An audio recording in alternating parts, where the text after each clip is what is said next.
got fired by my boss for helping my brother after his arrest, said I was too much drama. The fluorescent lights hummed above me, a cold, indifferent symphony to my despair.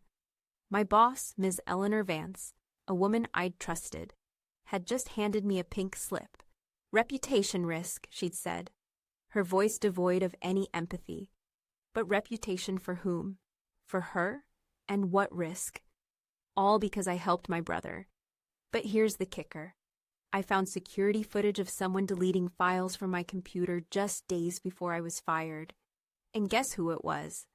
Eleanor's husband's old college roommate, the head of IT. Betrayal doesn't even begin to describe it. How could she do this? How could they all do this? What lengths would you go to for family, for loyalty? Stay tuned, because this story has more twists than a pretzel. Prepare yourselves. You won't believe what happened. Everything changed. In the call center, Eleanor and Mark. The call center floors stretched out before me, a sea of cubicles under those buzzing lights. It was a Tuesday, nearing 5 p.m., and the energy was that special kind of drained. The kind where everyone is just counting the seconds until they can escape. My phone rang. It was my brother, Daniel. Panic laced his voice. He'd been pulled over, said it was a wrongful stop. Racial profiling. I could hear the rising tension in his tone, the fear. They're saying I fit the description of someone who robbed the convenience store down the street, he choked out. I didn't do anything, they won't listen. What was I supposed to do? Let him rot in jail overnight? I'm all he has left. I told him I'd be there as fast as I could. I rushed to Eleanor's office, my heart pounding. She was on a call, but I knocked anyway. She waved me in, a flicker of annoyance in her eyes. What is it? She asked, her voice clipped. Daniel, my brother, he's been arrested. I need to go bail him out. I can work remotely tomorrow to catch up. Eleanor pursed her lips. I don't know. We're swamped. Can't someone else handle it? He's my brother, Eleanor. He needs me. I'll handle everything when I get back. I promise. She sighed dramatically. Fine. But any disruption, anything that affects the team's performance, I'll have to reconsider your position. I didn't have time to argue. I just nodded and ran. Little did I know, those words would come back to haunt me. I found Daniel at the precinct. He was pale and shaken, but okay. After what felt like an eternity, I managed to bail him out. He swore he was innocent. I believed him. I had to. On the ride home, he recounted the entire story, a torrent of frustration and indignation pouring out. I listened, offering what comfort I could, a silent promise to support him. The rain started to fall, mirroring the storm brewing inside me. Was I wrong to prioritize family? Would you have done the same? I even stayed up late to make sure everything was covered. I thought I was doing the right thing. But when I walked into the office, cold, distant. Eleanor didn't even look at me. What would you have done? Would you have left your brother in jail? Or would you have risked it all, just like I did? The office lights flickered as rain hit the windows. Mark, from accounting, sidled up to me by the water cooler. Rough couple of days, huh? He mumbled, avoiding eye contact. Something felt off. Was this a warning? Everything changed in the call center, Eleanor and Mark. I dismissed it as just workplace tension. I'd been through worse. But when Eleanor called me into her office later that afternoon, I knew something was terribly wrong. Please sit down, she said, gesturing to the chair opposite her desk. Her voice was unnaturally calm, almost rehearsed. The air hung heavy with unspoken words. I'm sorry to have to do this, she continued, but we've decided to terminate your employment, effective immediately. My heart leaped into my throat. Terminate? What? Why? Your recent actions, she said, carefully choosing her words, have created a negative impact on the company's image. Bringing personal drama into the workplace is unacceptable. We've had complaints. Clients are asking questions. Complaints? Clients? What are you talking about? I bailed my brother out. He was wrongfully arrested. How is that a negative impact? I felt my voice rising, panic threatening to overwhelm me. The optics are bad, she said flatly. It creates the perception of instability. We can't afford that. So, you're firing me for helping my brother, for believing in his innocence? She just stared at me, her face an emotionless mask. We'll process your final paycheck and benefits. Security will escort you out. I stood up shaking. You can't be serious. This is insane. As I walked out, numb and disoriented, Mark was there, lurking near the elevators. His face was pale. He opened his mouth as if to say something, but then snapped it shut. He looked terrified. What optics? What complaints? Whose questions? Was this really about my brother, or was something else going on? Could you believe someone would do this to you? Outside, the rain had stopped, leaving the city washed clean, but I felt anything but. My world had just been turned upside down. As I handed over my security badge to the guard, I looked back at the call center. It felt like I was leaving a part of myself behind, a part I might never get back. As I walked out, my whole life changed. How could she be so cold, so calculating? The apartment was silent, the only sound the rhythmic ticking of the grandfather clock in the hallway. I sank onto the couch, overwhelmed. The phone rang. It was Daniel. Hey, he said tentatively. How did it go at work? I couldn't hold back the tears any longer. I got fired, Daniel, I sobbed. Fired because of you. Silence. Then, what? No way, that's insane. I'm so sorry. Sorry doesn't pay the bills, Daniel. Sorry doesn't get me my job back, I screamed into the phone. The guilt washed over me immediately. I hadn't meant to lash out at him. It wasn't his fault. But the pressure, the injustice of it all, was crushing me. I understand, he stammered. Look, I'll figure something out. I'll get a job. I'll pay you back. I promise. It's not about the money, Daniel, I cried. It's about the principle. It's about everything. The line went dead. I stared at the phone, the silence deafening. I had lost my job, potentially my career, and strained my relationship with the only family I had. All because I had done what I thought was right. The rain started hammering against the window again, mirroring the relentless storm inside me. Was Daniel telling me everything? Was I a fool for trusting him? What would you have done? What would you have said? Everything changed. At the cafe, Sarah and coffee. Desperate for answers and needing to get out of my apartment, I called Sarah. Sarah was my best friend from college, the only person I truly trusted. We met at a small cafe downtown, the aroma of coffee a small comfort in the midst of my turmoil. Okay, walk me through it again, she said, stirring her latte. Eleanor fired you because your brother was arrested. I nodded, taking a shaky sip of my tea. Said I created negative optics. Said clients were complaining. It's ridiculous, Sarah frowned. Did she give you any specifics? What clients? What complaints? No, she was completely vague. Just said it was detrimental to the company's image. Sarah tapped her fingers on the table, her brow furrowed. Something's not adding up. Eleanor's a shark, but she's usually meticulous. Firing someone without solid evidence, that's not her style. Exactly, that's what I keep thinking. There has to be something else going on. Sarah leaned closer. Tell me everything that happened leading up to the firing. Every detail, no matter how insignificant it seems. I recounted everything, from Daniel's frantic phone call to Eleanor's cold dismissal. I told her about Mark's strange behavior, the hushed conversations I'd overheard in the break room, the general feeling of unease that had permeated the office in the days leading up to my termination. Sarah listened intently, her eyes narrowed in concentration. Okay, she said. Here's what I think. I think Eleanor was looking for an excuse to get rid of you.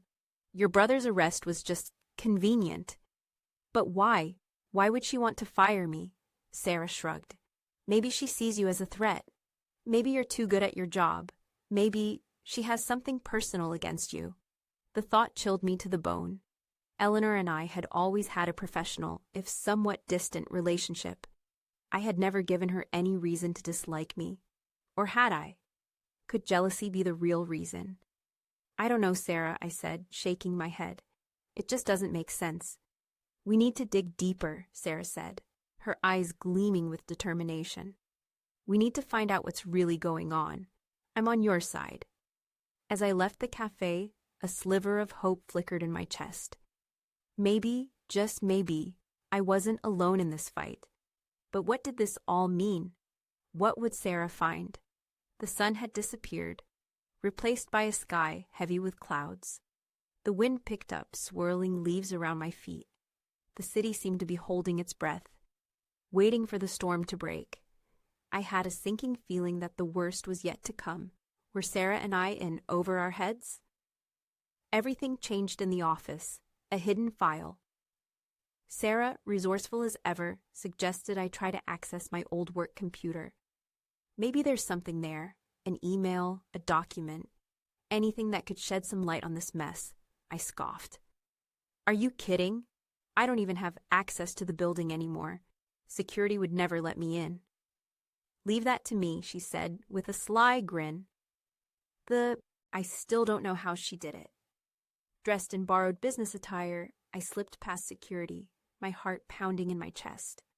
The call center was eerily quiet. Only a few employees still working late. I made my way to my old cubicle, my hands shaking as I powered on my computer. I knew I was taking a huge risk. If I got caught, I could face legal trouble. But I was desperate.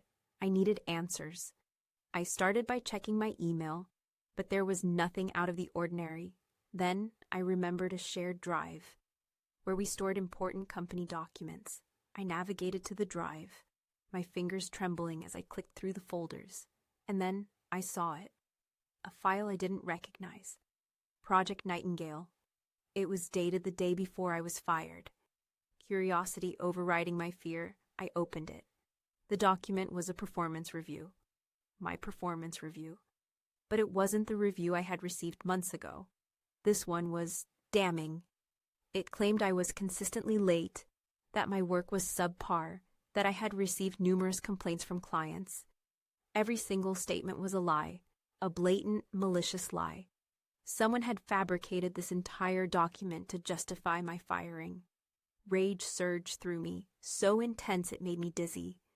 Eleanor had not only fired me unfairly, she had deliberately sabotaged my reputation, and she had done it with cold, calculated precision. As I copied the file onto a USB drive, I heard footsteps approaching. Panic seized me. I quickly shut down the computer and slipped out of the cubicle just as Mark rounded the corner. He stopped dead in his tracks, his eyes widening in surprise. "What are you doing here?" he stammered, his face pale. "Just, grabbing some personal belongings," I said, trying to sound nonchalant. He didn't look convinced. "You know you're not supposed to be here, right?" "I know," I said, my voice barely a whisper.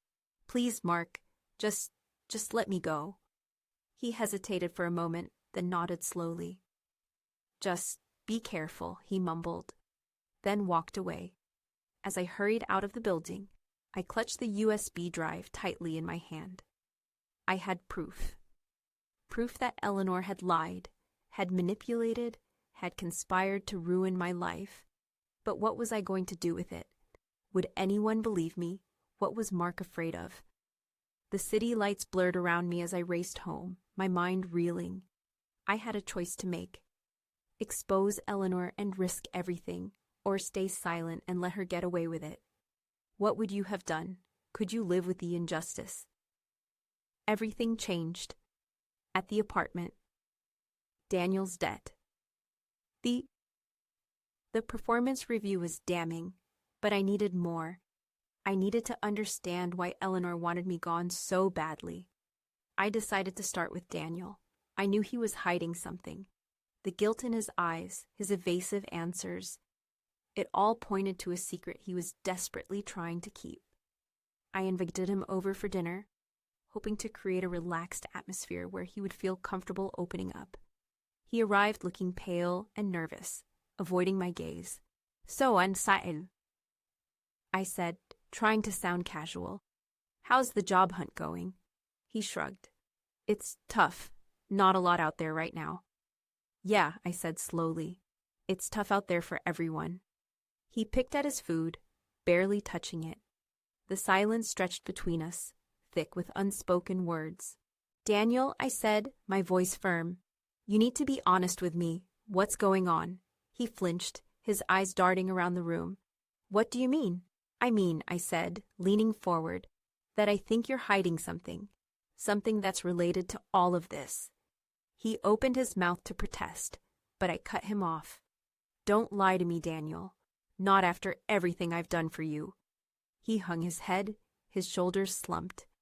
After a long, agonizing silence, I owe someone money, he mumbled, his voice barely audible.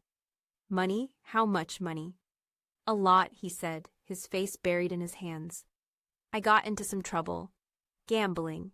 I borrowed some money to pay off a debt, but I couldn't pay it back. The interest, it just kept growing. And who did you borrow this money from? He hesitated, then whispered a name that made my blood run cold. Mark. Mark from accounting. The same Mark who had been acting so strangely. The same Mark who had caught me in the office. The same Mark who seemed terrified of Eleanor. Everything suddenly clicked into place. Eleanor hadn't fired me because of my brother's arrest. She had fired me to protect Mark. To protect... what?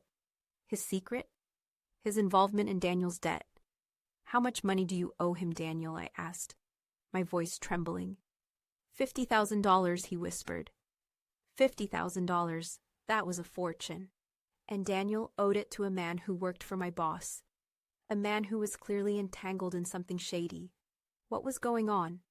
What hold did Eleanor have over Mark? And what did Daniel's debt have to do with my firing? I felt like I was caught in a web of lies and deceit, with no way out. The grandfather clock chimed in the hallway, a solemn reminder of the passage of time. Time I was wasting trying to unravel this tangled mess. The night descended like a curtain, and the moon remained hidden. How could my brother put me in this position? Why would Mark do this to him? Everything changed at the husband's work, the computer log. Desperate for answers, I decided to focus on Mark. If he was involved in Daniel's debt and connected to Eleanor, he had to be the key to unraveling this whole mess. I knew Mark's husband worked in IT. It was a long shot, but maybe there was something there, something I could use. I tracked him down, finding out where he worked. A small tech company on the other side of town. I staked out the building for hours, watching employees come and go. He was older than I expected, with tired eyes and a weary expression. I waited for him to leave, then followed him to a nearby bar. I knew it was a risky move, but I had to try. I approached him cautiously, my heart pounding in my chest. "Excuse me," I said, my voice barely a whisper. "Are you John?" He looked up, startled. "Yes. Do I know you?" "My name is Lisa," I said, using a fake name. "I'm a friend of Mark's."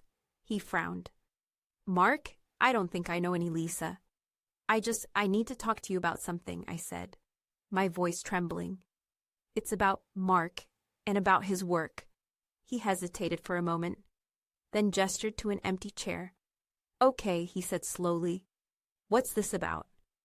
I took a deep breath and plunged in. I told him about my firing, about Daniel's debt, about my suspicions about Mark's involvement. I laid it all out, the whole tangled mess, hoping he would believe me. He listened intently, his expression growing increasingly grim. When I finished, he sat in silence for a long moment, his eyes fixed on his drink. I had no idea," he said. "I knew Mark was stressed about money, but I didn't know it was this bad. Can you help me?" I pleaded. "I need to find out what's really going on. I need to clear my name." He hesitated. "I don't know," he said, shaking his head. "This is dangerous. If Mark found out I was helping you..." Please, I begged. I'm desperate. I'm losing everything.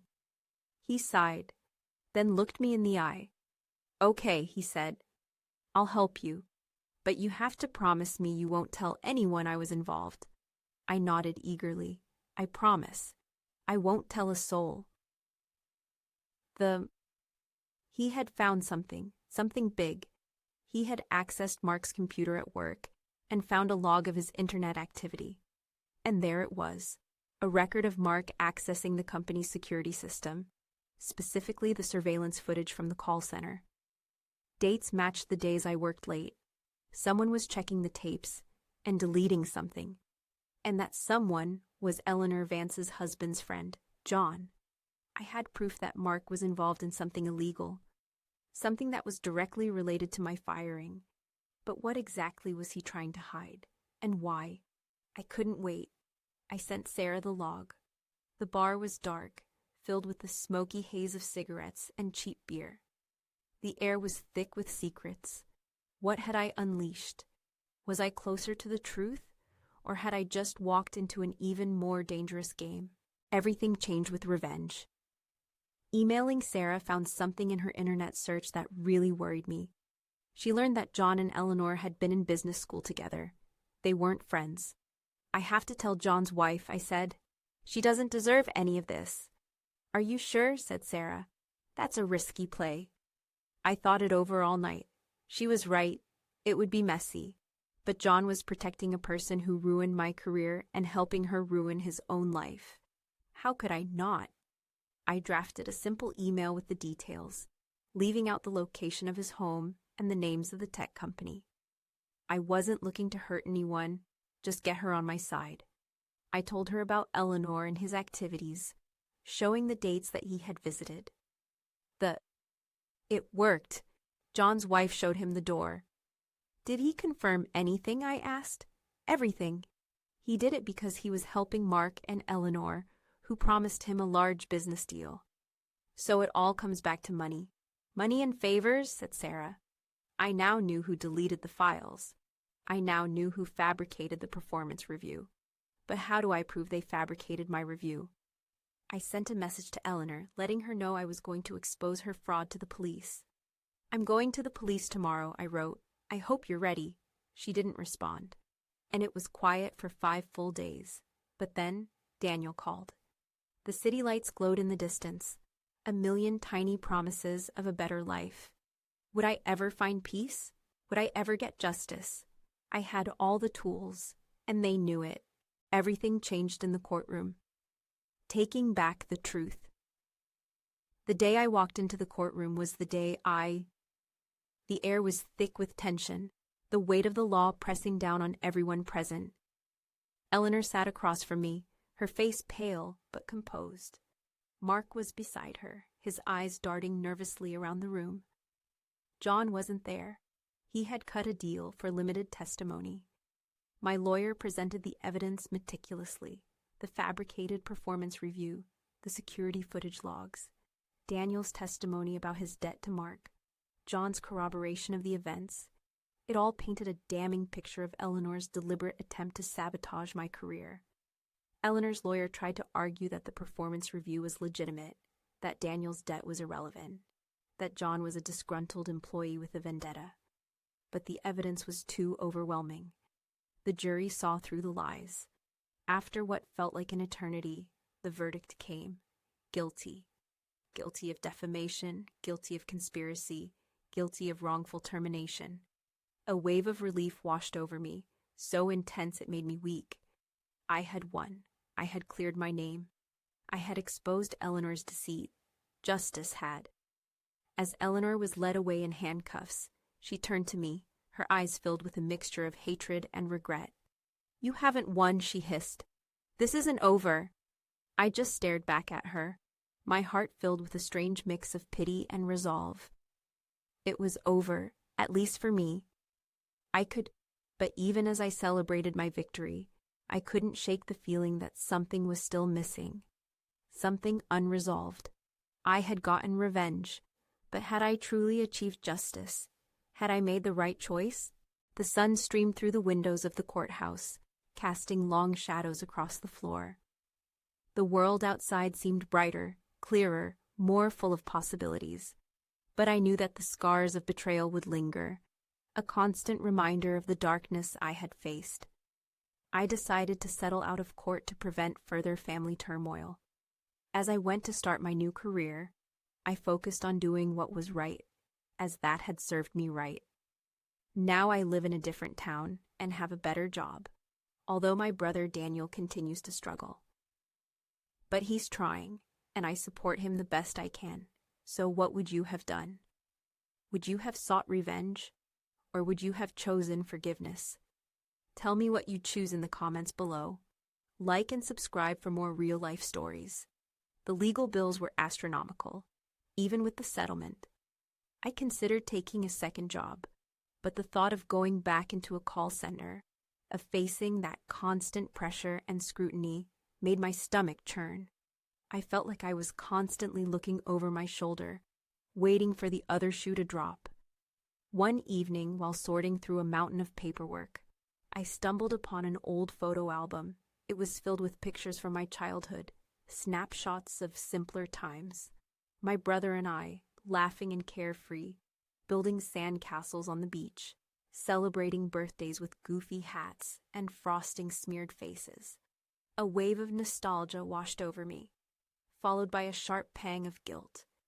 I had been so angry at Daniel, so focused on his mistakes, that I had forgotten all the good times we had shared. He was still my brother, despite everything, and he was struggling. I knew I needed to forgive him. Hey, I said tentatively, how are you doing? I'm okay, he said, his voice subdued. Listen, I just wanted to say, I'm sorry for everything, for putting you through all of this. I know, Daniel, I said softly. I forgive you. The silence hung in the air for a moment. Then he said, Thanks. That means a lot. We talked for a long time about old times, about our hopes for the future. It wasn't a perfect reconciliation, but it was a start. Later that week, I received a package in the mail. It was a small, hand-carved wooden bird, a wren, inside. A note was taped to the box. Saw this and thought of you. Maybe it will bring you luck. It was signed, Mark. It was weird and awkward, but I felt that he deserved the benefit of the doubt. What would you do with that package? Would you throw it away, or keep it as a reminder of how far I'd come? The wren sat on my desk, a silent sentinel watching over me as I started my new job. It was a smaller company, a local bookstore, but I loved it. Surrounded by books and the scent of old paper, I felt a sense of peace I hadn't experienced in months. My new boss, a kind, eccentric woman named Miss Eleanor Ellie Peabody, was the antithesis of Eleanor Vance. Ellie was supportive and encouraging, always willing to listen to my ideas and offer guidance. You have a real knack for connecting with people, she told me one day. You should consider running our events program. I hesitated. The thought of taking on more responsibility was daunting, but Ellie's confidence in me was infectious. I don't know, Ellie, I said. I'm still a little scarred from my last job. She smiled gently. I understand, she said, but don't let one bad experience define you. You're strong, you're capable, and you deserve a chance to shine. What do you have to lose? Ellie did not know my history with a boss named Eleanor.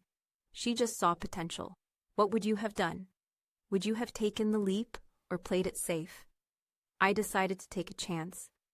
The events program was a huge success.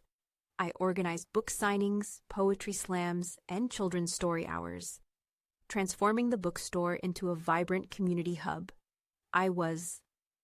One afternoon, while setting up for a book signing, I noticed a familiar face browsing the shelves. It was Mark. He looked thinner and more haggard than I remembered. He hesitated, then approached me. Lisa, he said, his voice barely audible. Can we talk? I considered walking away, but curiosity got the better of me. Okay, I said cautiously. What do you want? He led me to a quiet corner of the store.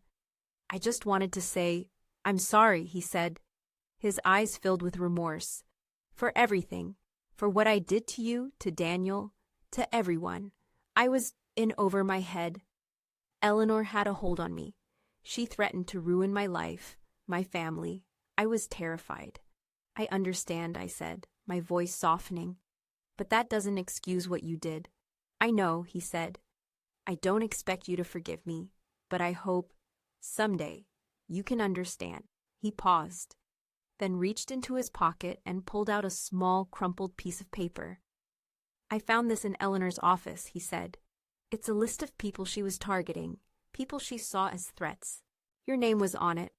He handed me the paper. It was a handwritten list, with names and brief descriptions. My name was near the top, followed by the words, too ambitious. Other names followed, including John, her husband's former friend. Mark looked at the floor. She was a cruel woman, Lisa. I am glad it is over.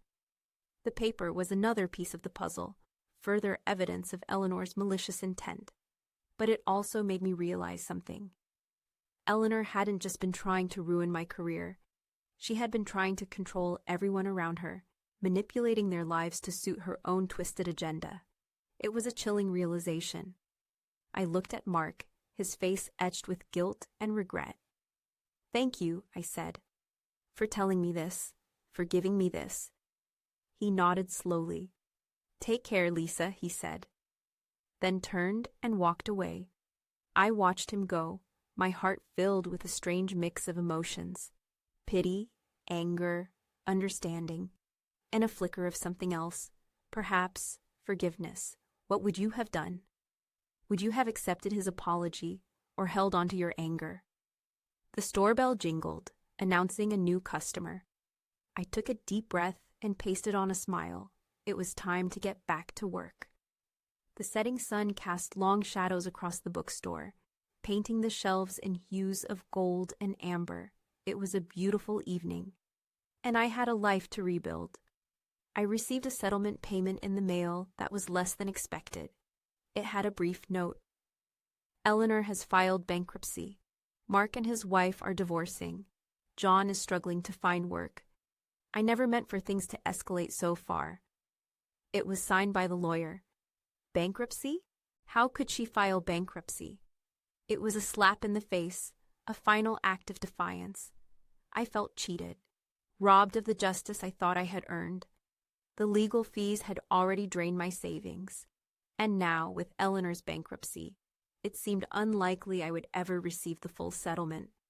Disappointment settled over me like a heavy blanket. It felt like I was back to square one, struggling to make ends meet, haunted by the memory of Eleanor's betrayal. Ellie must have noticed the change in my demeanor because she approached me with concern. You seem troubled, she said gently. Is everything all right? I hesitated, unsure whether to confide in her. But Ellie had been so supportive, so understanding, that I couldn't bring myself to keep it a secret. I told her about Eleanor's bankruptcy, about the diminished settlement, about my financial worries. Ellie listened patiently, her eyes filled with empathy. When I finished, she smiled softly. Don't give up hope, she said. Sometimes the greatest victories come in unexpected forms. What do you mean? I asked, confused. Ellie chuckled. I've been watching you, Lisa, she said. You have a gift for connecting with people, for creating community. You've transformed this bookstore into something special. And I think it's time for you to spread your wings. She paused, then continued. I'm thinking of retiring, Lisa, selling the bookstore, and I want you to buy it. My jaw dropped. Buy the bookstore? Ellie, I can't afford that. I barely have enough money to pay my rent. Ellie smiled knowingly. I know you don't have a lot of money, she said, but I believe in you. I believe in your vision. I'm willing to offer you a deal you can't refuse. She proposed a creative financing arrangement, a combination of seller financing and a small business loan. That would allow me to purchase the bookstore over time. It was a risk, a huge risk, but it was also an opportunity I couldn't pass up. To be my own boss, to run my own business, to create a space where I could share my love of books with the world. It was a dream come true. Would you have taken the leap? Would you have risked everything for a chance at happiness, the